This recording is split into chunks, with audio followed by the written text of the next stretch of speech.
Good morning friends, मैं Vinod Kumawat. Lockdown online free classes में आपका स्वागत है।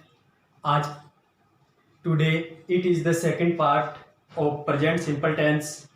दोस्तों, प्रेजेंट सिंपल टेंस का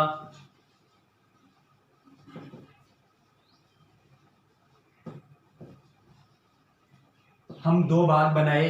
दोस्तों, उसके लिए मैं समझ चाहता हूँ। उस दिन हमारे पड़ोस में कोई ट्रेजेडी हो जाने के कारण क्लास को बीच में ही रोक दिया गया था। इस कारण से हम उस क्लास को जो हमने अंत में छोड़ा था उसी से आगे बढ़ाते हैं दोस्तों। और अगर आप इस चैनल पर नए हो तो इस चैनल को लाइक, शेयर और सब्सक्राइब जरूर कर देना दोस्तों, हमने पिछले वीडियो में प्रेजेंट सिंपल टेंस था, इसके दो भाग पढ़ लिए थे, पॉजिटिव और दूसरा था हमारा नेगेटिव। इसकी चर्चा हमने लास्ट क्लास में कर ली थी, जिसको क्लास को बीच में ही रोक दिया गया था। इसका तीसरा भाग है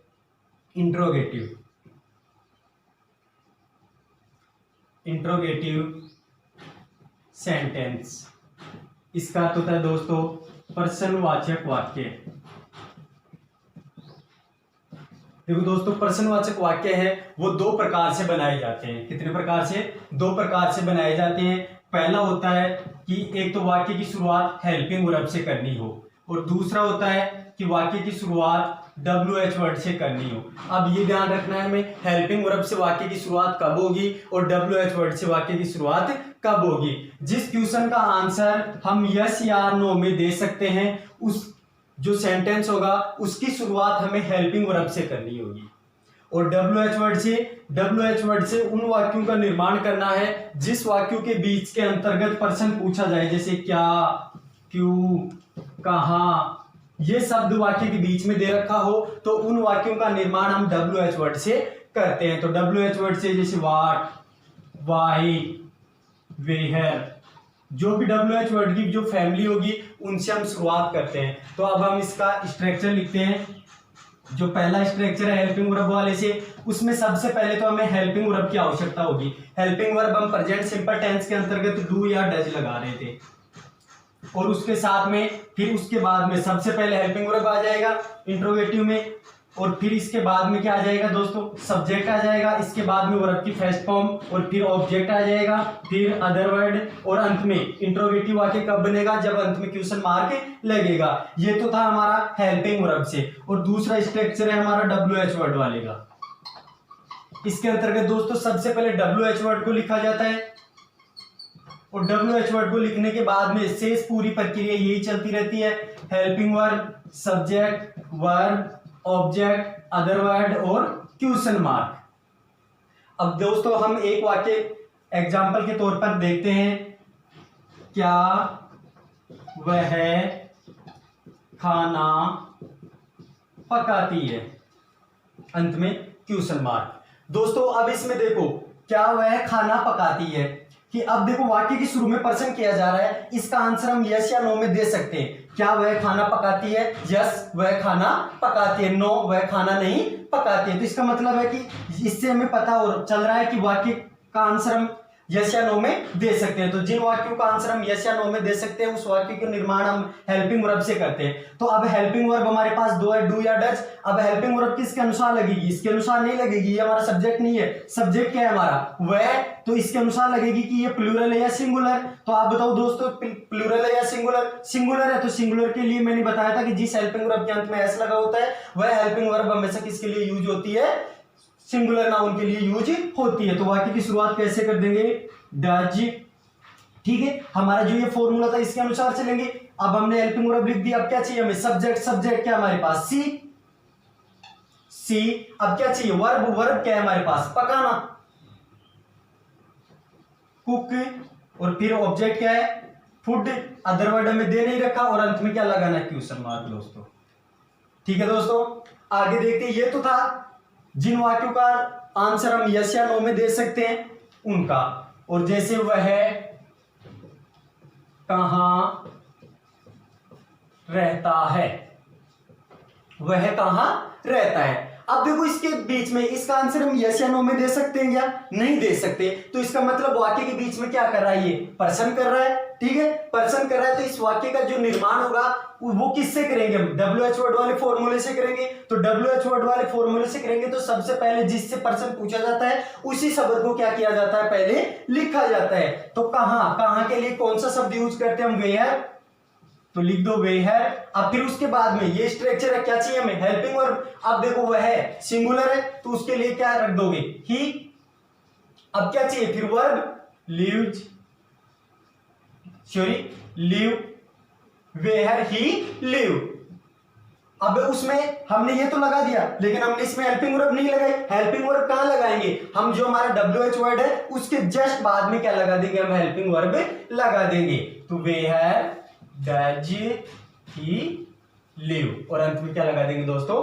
क्वेश्चन मार्क। अंडरस्टैंड? अब इसके अंतर्गत दोस्तों एक बात समझने वाली है कि जो हु शब्द होता है, क्या होता है? हु शब्द होता है, हु का अर्थ होता है कौन, ठीक है। अगर वाक्य के अंतर्गत ये दिया जाता है तो हम हु के साथ में क्या नहीं लगाते हैं दोस्तों? डू या डज हेल्पिंग वर्ब का यूज नहीं करते हैं। इस सेंटेंस के अंतर्गत समझने वाली यही बात है कि हु के साथ में जो इंट्रोगेटिव सेंटेंस होता है उसमें हेल्पिंग वर्ब का यूज नहीं करते। जो पॉजिटिव होता है, नेगेटिव होता है, और इसका जो अगला भाग इंट्रोगेटिव नेगेटिव होगा उसमें हु के साथ में जो हेल्पिंग वर्ब लगेगी उसके साथ में नोट लगा देंगे हम। लेकिन अब जो इसका इंट्रोगेटिव है उसमें क्या नहीं होता कि हु के साथ में डू या डज का यूज नहीं होता। जैसे आपको कौन जानता है, आपको कौन जानता है, कि अब देखो आपको कौन जानता है, तो ये कौन क्या है? WH वर्ड से है, लेकिन इसके लिए हाउ, कि आपको कौन जानता है, तो कौन का मतलब हु, कि हु नोज यू। तो वाक्य की शुरुआत कैसे कर दोगे आप? हु नोज यू, कि आपको कौन जानता है। तो इस प्रकार से आपको क्या करना होता है, ये ध्यान रखने वाली बात है कि नोट लगा करके लिख लेना कि जो इंट्रोगेटिव सेंटेंस होता है उसमें हु के साथ में डू या डज का यूज नहीं किया जाता है। दोस्तों एक बार इसका स्क्रीनशॉट ले लो या आप इसको राइट कर लो। तो अच्छी तरह से समझ में आ रहा हो तो इस चैनल को लाइक, शेयर और सब्सक्राइब कर देना। अगर कोई भी चीज आपको समझ में नहीं आए तो आप हमें कमेंट बॉक्स के माध्यम से हमें बता सकते हैं।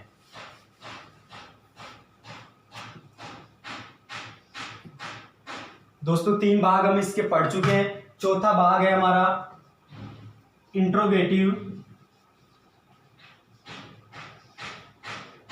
नेगेटिव सेंटेंस, यानी प्रश्नवाचक नकारात्मक वाक्य। अब देखो दोस्तों प्रश्नवाचक है तो प्रश्नवाचक वाक्य कब बनेगा? जब अंत में, सेंटेंस के अंत में क्या लगा होगा?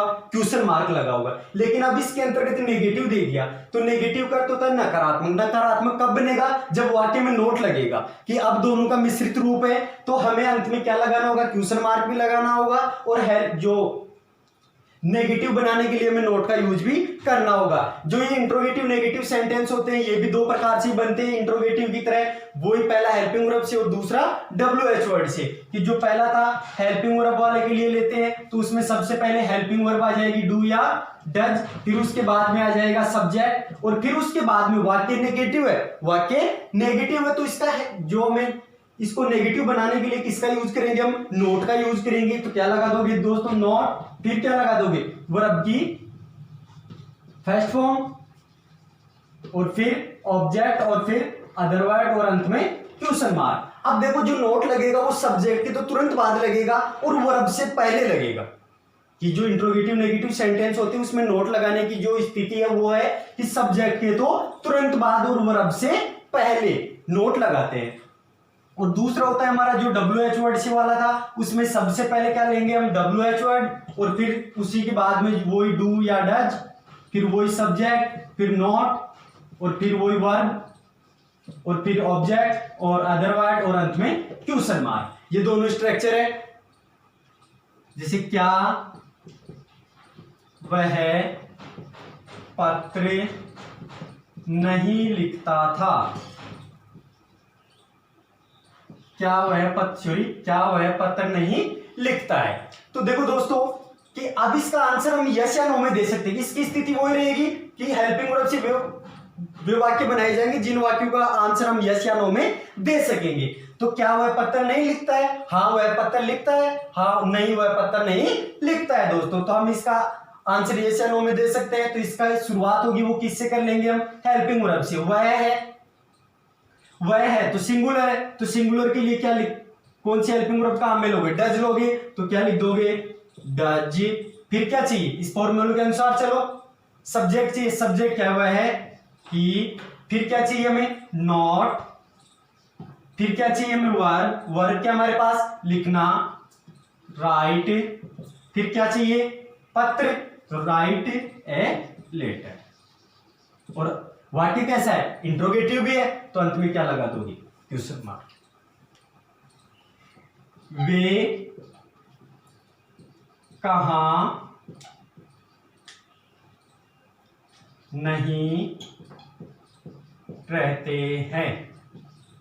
अब देखो दोस्तों कि इसका आंसर भी हम यस या नो में दे सकते हैं क्या? कि वे कहां नहीं रहते? नहीं, इसका आंसर हम नहीं दे सकते। तो WH वर्ड से है, तो WH वर्ड से तो वाक्य की शुरुआत किससे कर दो? WH वर्ड से। तो क्या लिख दोगे? वेयर। फिर क्या चाहिए? सब्जेक्ट है वे, तो वे क्या है? प्लूरल है, तो प्लूरल के लिए किसका यूज कर दोगे? दे। वे के लिए किसका यूज कर दोगे? दे का। लेकिन इससे पहले क्या लगानी है हमें? हेल्पिंग वर्ब लगानी है, तो क्या लिख दोगे? वेयर। अब प्लूरल है, तो प्लूरल के लिए क्या आएगी? डू। Where do. अब क्या चाहिए? Subject they. अब क्या चाहिए? वर्ब। या फिर वाक्य नेगेटिव है तो नोट भी तो लगाओगे ना। तो यहां हेल्पिंग वर्ब के साथ में थोड़ी नोट लगता है, नहीं लगता। लेकिन किसके बाद में लगेगा नोट? सब्जेक्ट के बाद में। तो they not live, question mark. Where do they not live. अब देखो दोस्तों कि इसके अंतर्गत जो हमने 4 प्रकार थे उनको हमने पढ़ लिया है। कि जो पहला था वो पॉजिटिव था, वो भी हमने पढ़ लिया। दूसरा नेगेटिव था, वो भी हमने पढ़ लिया। तीसरा इंट्रोगेटिव था, वो भी हम पढ़ चुके। चौथा था इंट्रोगेटिव नेगेटिव। उसे